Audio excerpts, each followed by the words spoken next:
میں حضرت امام حسین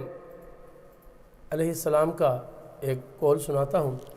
جب تم کسی انسان کی عزت اس کی دولت کی وجہ سے کرنے لگو، جب تم کسی انسان کی عزت اس کی دولت کی وجہ سے کرنے لگو تو جان لو کہ تم ایمان کھو بیٹھے ہو۔ سامعین کرام، آخر میں پیر صاحب وغیرہ کی شان میں منقبت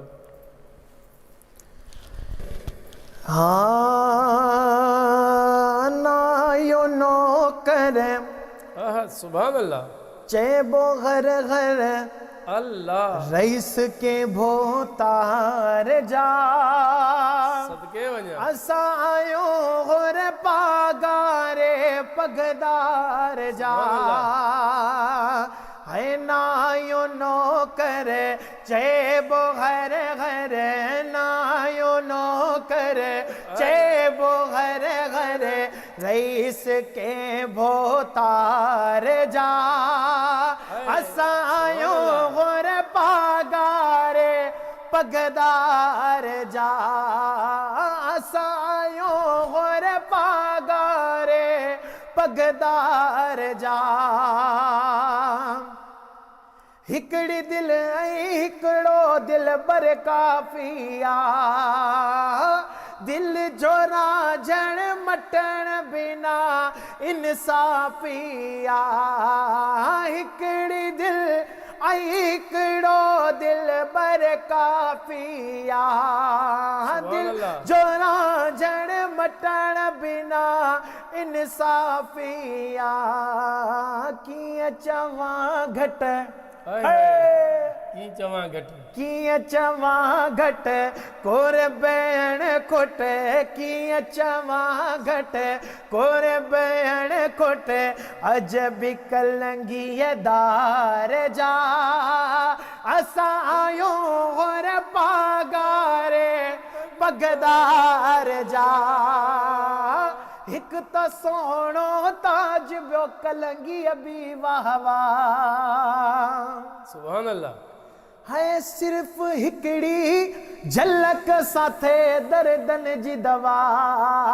ایک تا سونو تاج بیو کلنگی ابھی واہ واہ صرف ہکڑی جھلک ساتھے دردن جی دوا ہی ڈٹھا ہن مٹھا ہی ڈٹھا ہن مٹھا مانے مزہ دیدار جا اسایو غر پاگارے پگدار جا اسایو غر پاگارے پگدار جا۔ اور آخری میں دو شعر سبحان اللہ سبحان اللہ جو کلام الحمدللہ ایک ہماری پہچان بن گیا۔ ویسے تو وہ عاشقوں نے پڑھا ہے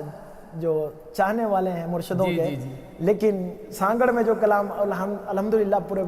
سندھ کے اندر جو ہماری پہچان بنا، اس کے دو شعر پیر صاحب کے کلام کے آپ کے سامنے پیش کرتے ہیں۔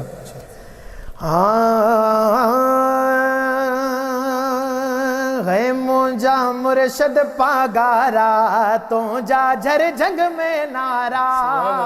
سبحان اللہ سبحان اللہ ہے مونجا مرشد پاگارا تو جا جھر جنگ میں نارا مونجا مرشد پاگارا تو جا جھر جنگ میں نارا جھر جنگ میں نارا سائی جھر جنگ میں نارا جھر جنگ میں نارا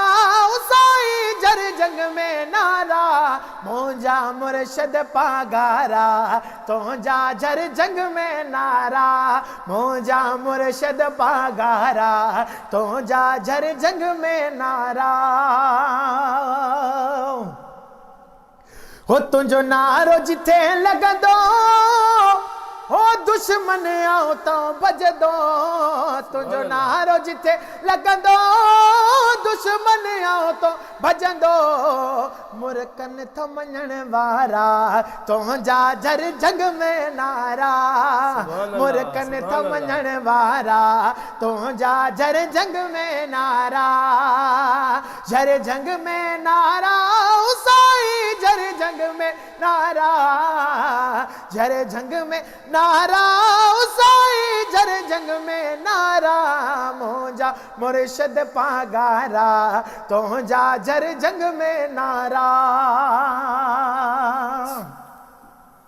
ہے ہو نواب شاہ ای سانگڑ سیوڑ موبی ڈٹھو گھر گھر میں سبحان اللہ حیدرآباد بدین سکھر جیسلمیر تھر میں وہ سندھ پنجاب بلوچستان چون تا سرحد وارا مونجا مرشد پاگارا تونجا جر جنگ میں نارا مونجا مرشد پاگارا تونجا جر جنگ میں نارا بھیج پاگارا سبحان اللہ سبحان اللہ